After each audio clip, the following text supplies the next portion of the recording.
Hope everyone is doing well, enjoying the holiday weekend. A happy Hanukkah to everybody. Let's celebrate Hanukkah with a couple of Mishnayot of Pirkei Avot. We are on the second parak. We're going to do Mishnah Tes Zayin and Yud Zayin 16 and 17. Rabbi Yeshua Omer. Rabbi Yeshua says, Ayin hara, an evil eye, Yetzer hara, and an evil inclination, v'sinat habriot, and hatred of other people, motzian et hadam min olam, remove a person from the world.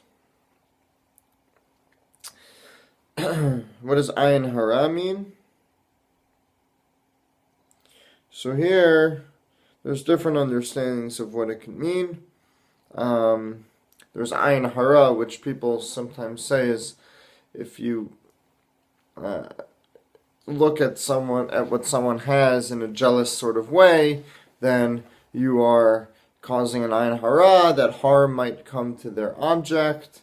But that could be. But another explanation is that ayin hara is similar to what we said before in the previous Mishnah of ayin ra, of a bad eye, of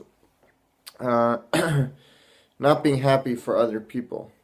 It can take you out of the world, both literally and figuratively. It can isolate yourself, and it can cause you to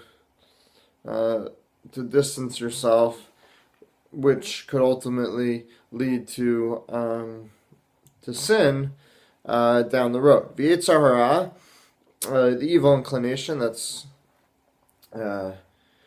fairly obvious that a person that falls prey, unfortunately, to their evil inclination will sin, which can then take a person out of the world. But also, again, there you could say it's literal, that unfortunately, Yetzer hara, evil inclination, can lead to addiction in certain cases, which can then lead to isolation again. That if you're following your desires all the time, you will isolate yourself inevitably from the community due to your pursuit of those very desires.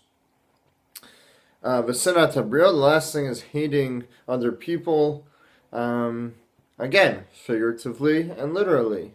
Figuratively, hating other people will cause you to have little regard for them and their property, and might cause you to sin, which will then take you out of the world, quote unquote, in terms of spiritual punishment, but also, again, literal, take you out of the world. It'll isolate yourself. The more you hate other people, the more distance will be caused. Okay. Mishnah 17, Yud Zayin, Rabbi Yossi Omer. Rabbi Yossi says, Yehi mamon chavercha chavav alecha kishalach. Let your friend's money be as dear to you as your own. Previously we said let your friend's honor be as dear to you as your own. Here we're talking about money, which means that you're at someone's house. Be careful. Be careful. Don't take anything for granted. Don't be careful. Don't break anything. Don't do anything to their property that you wouldn't want done to yourself, because their money should be dear to you as your money. And apply yourself to study the Torah.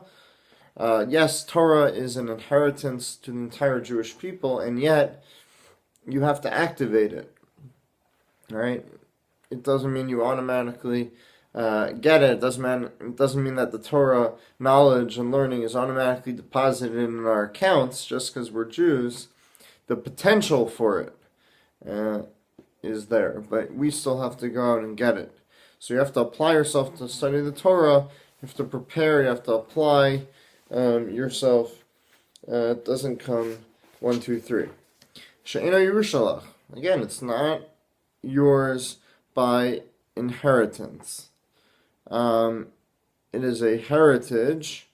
Morasha Kilat Yaakov, Rabbi Soloveitchik used to say. It is a heritage, but it's not necessarily inheritance. Meaning, a heritage is something that's in your family, but everyone has to strive to get it on their own. It's not necessarily a Yerusha, an inheritance that comes to you naturally. V'chol ma'asecha yihiyu l'shem shamayim, let all your deeds be for the sake of heaven. Rabbi Weinreb of the Orthodox Union, he told me once in an email, what does it mean, l'shem shamayim, for the sake of heaven? Does that mean that every time I drive here, or go shopping here, or anything you do in life, you always have to be thinking for heaven? That's a very impossible thing to reach, to ask for, to always be thinking about heaven and heavenly pursuits. We're humans, and sometimes we're doing things and we're not always thinking about God. So what he said is that if your actions are such that they would be pleasing in the eyes of God, and they would be approved by God, so retroactively we can say that your actions are for the sake of heaven.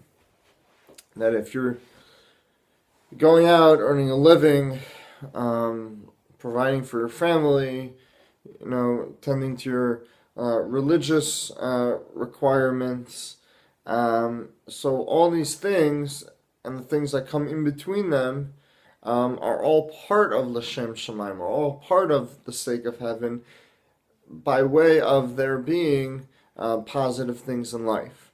And so he said that you don't need to consciously think every moment that this is for the sake of heaven. Your actions will tell us if indeed your deeds were for the sake of heaven. Everyone have a good day. Enjoy the holidays.